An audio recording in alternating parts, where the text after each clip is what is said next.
Wells Fargo was involved in a few different scandals in the past few years. And so, you know, while I don't root against any company, the fact that Wells Fargo lost a significant amount of money, they had to cut the dividend down to 10 cents. Uh, you know, while I don't root against Wells Fargo, I'm not too upset today about the news about Wells Fargo's earnings.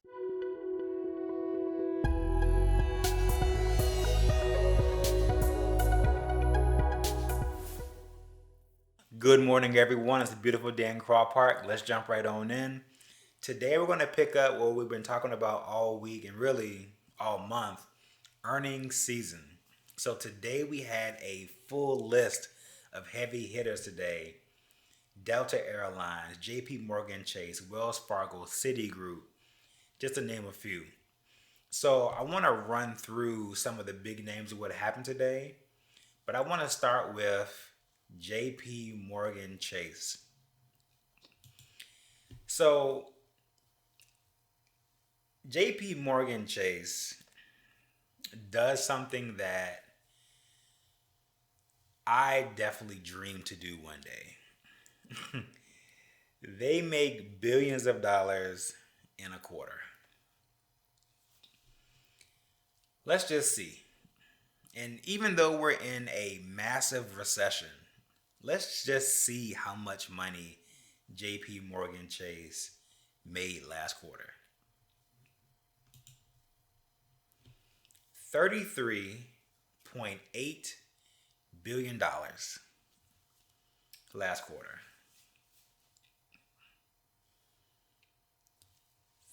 $33.8 billion in 3 months.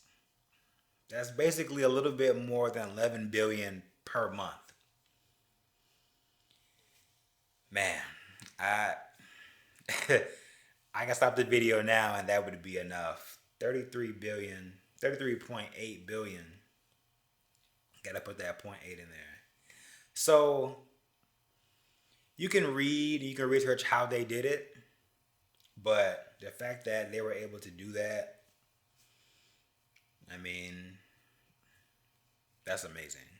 And I wouldn't even know what to do with, well, I do know what I would do with 33.8 billion, but that's an amazing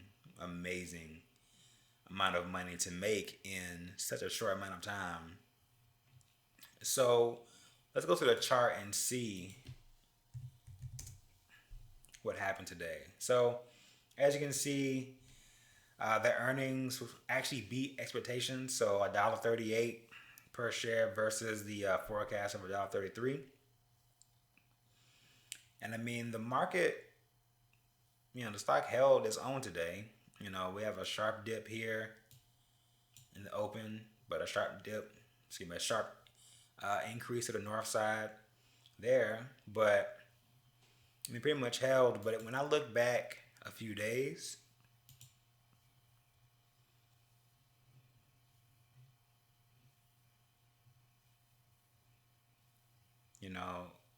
I think someone must have gotten a tip. Somebody, I'm not accusing anybody of inside trading or anything, but you can see here on Friday, the stock moved significantly. All right, so this right here is Friday. The stock moved up the entire day.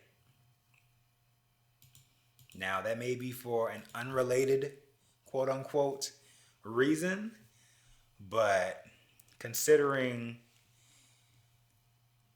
secrets are not kept, I could see news getting out and somebody finding out, because that, anyway, I won't speculate, but it is what it is. All right, moving on. Let's see what happened to Delta Airlines. Now, Delta Airlines lost a lot of money. A lot of money.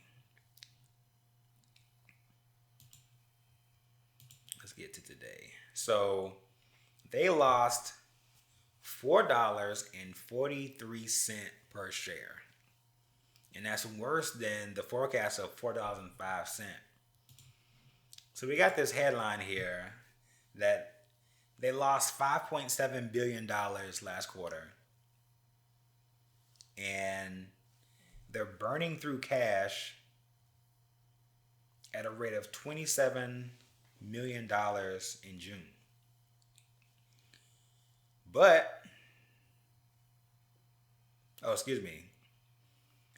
That's $27 million daily in the month of June, which actually is an increase. They're getting better.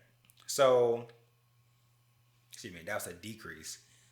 So in the month of March, they were burning through $100 million per day. And I get it. No one's really flying. Travel and the entire industry, hospitality industry included, is down. So it makes a lot of sense. Business travel's down.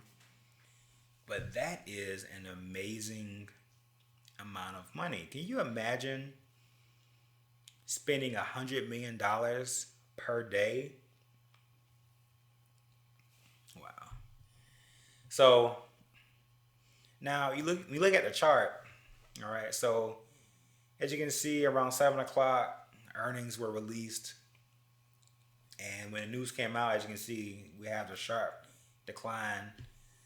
But it looks like for some reason, and this may just be coincidence, but it hits a low and then bounces right back up. But coincidentally, it actually happens at the time of the earnings call. So now the earnings call happens, and then we have basically what we like to call stagnation or chop or consolidation. And so basically this area here, where it kind of just bounces back and forth, it doesn't really do too much, kind of trades in a channel. So, but right after the call, we have another decline. Then it kind of chops around, comes back up a little bit, but doesn't really make too many moves throughout the day. So, yeah, as we said before in previous videos, definitely not a good time to be investing in airline stocks right now. So, all right. So moving through the earnings calendar, let's jump to Wells Fargo.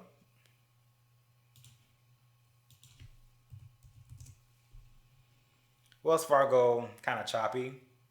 So when the news was released, so they did lose 66 cents per share. As you can see, a sharp decline to the south here.